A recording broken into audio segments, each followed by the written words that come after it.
امام غزالی رحمت اللہ علیہ نے آج سے 900 سال پہلے فتویٰ دیا تھا کہ ڈیزائن والا برقع پہننا جائز نہیں ہے۔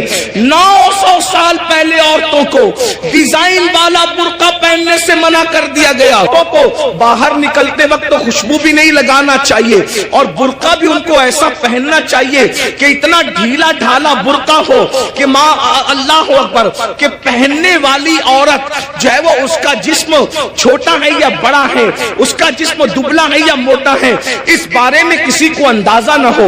اتنے ڈھیلے اور اتنے بھدے کپڑے پہننے چاہیے برقعے کے حوالے سے۔ لباس اچھا پہنو لیکن برقعے کا کپڑا بھدا ہو، برقعے کا کپڑا چمکیلا نہ ہو، برقعے پہ ڈیزائن نہ ہو۔ امام غزالی رحمت اللہ علیہ نے آج سے 900 سال پہلے فتویٰ دیا تھا کہ ڈیزائن والا برقع پہننا جائز نہیں ہے۔ 900 سال پہلے عورتوں کو ڈیزائن والا برقع پہننے سے منع کر دیا گیا اور آج تو برقعے کے ڈیزائن تو دیکھو کہ معاذ اللہ جو نہیں دیکھنے والا وہ بھی دیکھنے لگے۔ یہ کیفیت ہے، یہ حالات ہیں۔ اس لیے میں اپنی بہنوں سے کہوں گا دیکھو یہ دنیا ہے بہنوں، یہ دنیا ہے۔ ایک جملے کے لیے اپنی آخرت برباد مت کرو۔ یہی ایک جملہ نا کہ سہیلیوں میں بن سمر کے جاؤں گی تو سہیلیاں کہے گی تو کتنی اچھی لگ رہی ہے، بس ایک جملہ، اس ایک جملے پہ اپنی آخرت خراب کر رہی ہو، اس ایک جملے کو سننے کے لیے اپنی آخرت برباد کر رہی ہو۔ میری بہنوں کون کیا کہے گا؟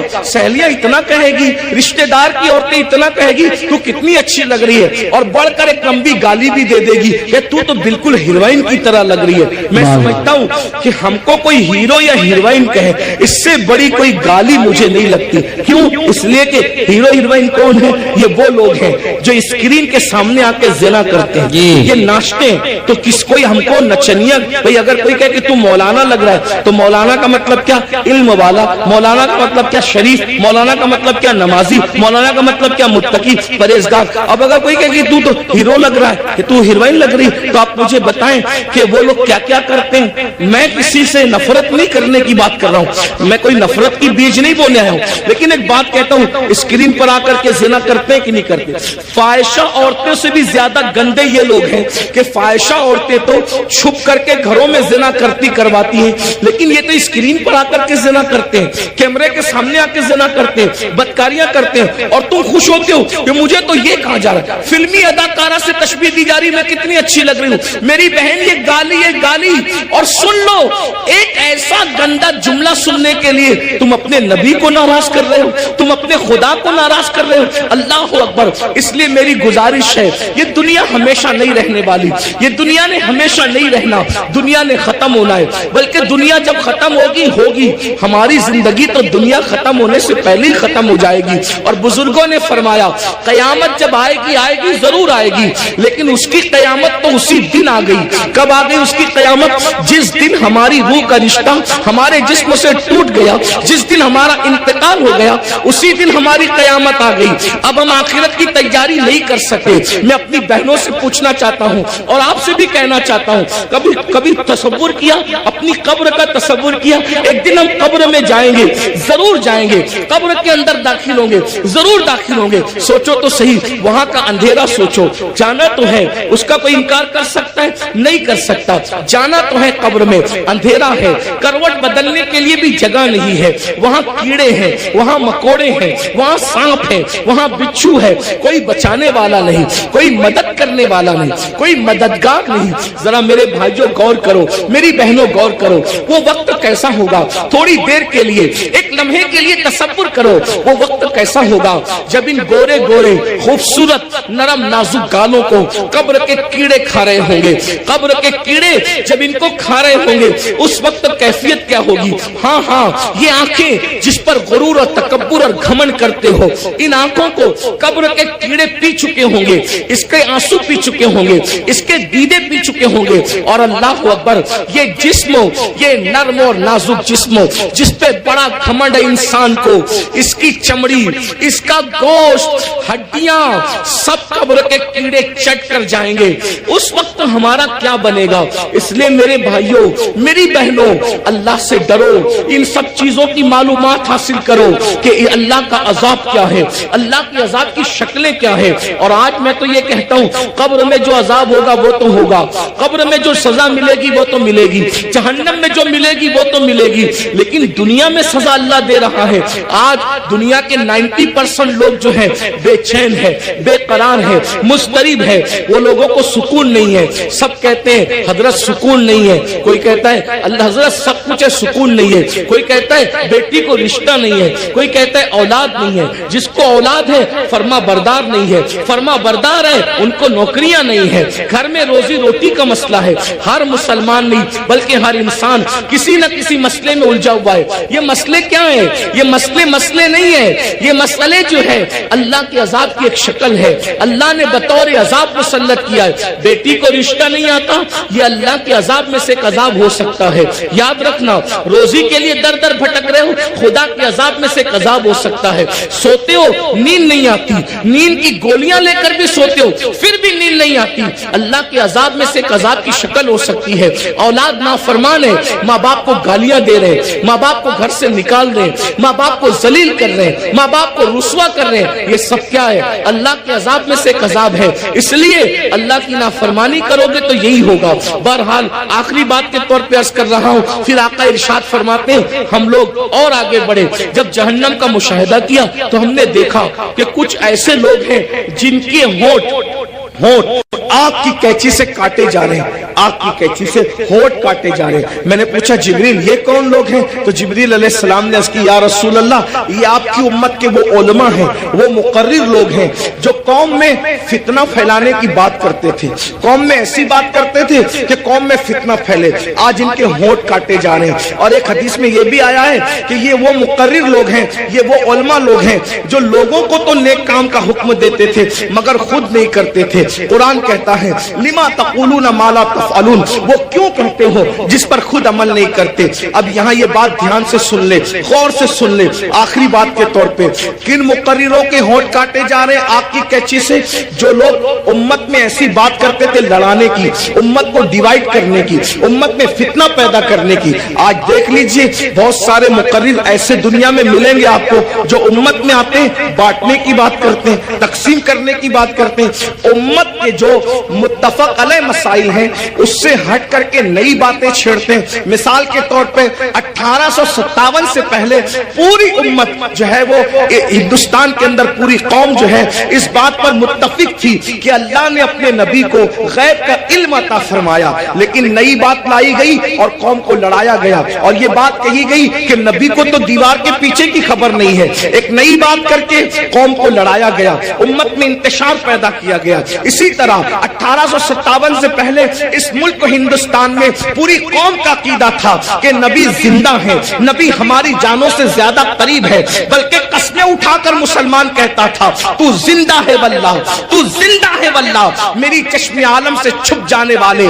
لیکن یہ بدترین علماء، وہ اللہ اکبر بدعتی علماء، وہ بدترین خلق ہے، اللہ اکبر، وہ بدترین خطبہ جنہوں نے یہ بات پھیلائی کہ معاذ اللہ نبی مر کر مٹی میں مل گئے، قوم کو لڑایا کہ نہیں لڑایا۔ اسی طریقے سے آج بھی کچھ لوگ یہ کام کر رہے ہیں کہ اللہ اکبر، صحابہ اور اہل البیت کے عقیدے پر، یعنی صحابہ کی محبت اور اہل البیت کی محبت پر پوری دنیا کے لوگ قائم ہیں، پوری دنیا کے مومنین قائم ہیں، لیکن ایک طبقہ مقرروں کا ایسا ہے کہ وہ اللہ اکبر اہل البیت کی محبت کے نام پر صحابہ کو تان کرتا ہے اور قوم کو لڑاتا ہے، اور کچھ لوگ ایسے ہیں جو صحابہ کی محبت کے نام پہ اہل البیت کو تان کرتے ہیں اور امت کو لڑاتے ہیں۔ یاد رکھنا آج قوم کے ساتھ جو کھلواڑ کرنا ہو کر لو، لیکن آخر موت ہے، موت، مرنا سب کو ہے، عوام کو بھی اور خطبہ کو بھی۔ اس لیے خدا کے لیے آپ سے بھی کہتا ہوں ایسے لوگوں کا اعلی کار نہ بنو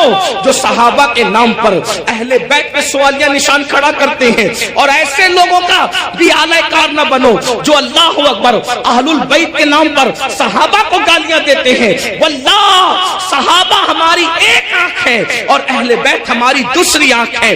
ہم دو آنکھ والے ہیں اور ہمارے ایک ہاتھ میں صحابہ کا دامن ہے اور ایک ہاتھ میں اہل البیت کا دامن ہے. اللہ اکبر. صحابہ وہ ہیں جنہوں نے اسلام پھیلایا ہے اور اہل بیت وہ ہیں جنہوں نے اسلام بچایا ہے. ہم پھیلانے والوں کا بھی احسان مانتے ہیں اور بچانے والوں کا بھی احسان مانتے ہیں. نعرہ تکبیر، نعرہ رسالت، مسلک اعلی حضرت، نعرہ تکبیر، حضرت علامہ مولانا. جہاں ہم کربلا کی جنگ کو بھول نہیں سکتے کہ وہ اسلام بچانے کی جنگ تھی، وہی ہم بدر اور احد کو بھی بھول نہیں سکتے کہ وہ اسلام پھیلانے کی جنگ تھی. جہاں ہم کربلا کے فاقہ کشوں کو نہیں بھول سکتے، وہی ہم بدر و احد کے فاقہ کشوں کو بھی فراموش نہیں کر سکتے. کربلا والوں کو رسول اللہ نے اپنے کندھوں پہ اٹھایا ہے تو بدر و احد اور خندق اور خیبر والوں کے لیے قرآن کہتا ہے والعادیات ضبحا فالموریات قدحا. اے محبوب، جو تیرے پیچھے گھوڑے دوڑاتے ہیں اور ان کے گھوڑوں کی ٹاپوں سے جو دھول نکلتی ہے، ہم ان گھوڑوں کی ٹاپوں سے نکلنے والے دھول کی بھی قسم اٹھاتے ہیں. جن کے گھوڑوں کے پیروں سے لگنے والی دھول اتنی قیمتی ہے کہ اللہ اس کی بھی قسم قرآن میں اٹھاتا ہے. قرآن تو پڑھو نا، قرآن تو پڑھو. صحابہ کو کیا سمجھو گے؟ ارے صحابہ کا گھوڑا اتنا قیمتی ہے کہ اس کے پیر سے جو مٹی لگتی ہے اور اس سے جو دھول اڑتی ہے، اللہ اس دھول کی قسم کی بھی اور اس دھول کی بھی قسم اٹھا کر کے بتاتا ہے جس کے گھوڑوں کی ٹاپ سے لگنے والی دھول ہمارے نزدیک اتنی قیمتی ہے تو صحابہ کا گھوڑا کتنا قیمتی ہوگا. اور جب وہ صحابی کا گھوڑا قیمتی ہے تو اس پہ بیٹھنے والا صحابی کتنا قیمتی ہے. ذرا غور کیجئے. اس لیے ایمان بچانا ہے تو اعتدال کے مسلک پہ رہیے. اور یہ فکر اعتدال 14ویں صدی میں جن علماء نے دی ہے، اس کے سردار کو امام اہل سنت کہتے ہیں اور وہ اہل سنت کا امام کہتا ہے اہل سنت کا ہے بیڑا پار، اصحاب حضور نجم ہے اور ناؤ ہے، اطرت رسول اللہ کی. تو وہ خطبہ جو فتنہ پھیلاتے ہیں وہ یہ بھی کہتے ہیں بھئی مزار پہ کیوں جاتے ہو؟ مزار پہ جانا تو شرک ہے، نہ جاؤ مزار پہ، فتنہ پھیلا. ہم کہتے ہیں آپ ذرا ہوش سے بات کریں. کیا مزار پہ جانا شرک کیسے ہو سکتا؟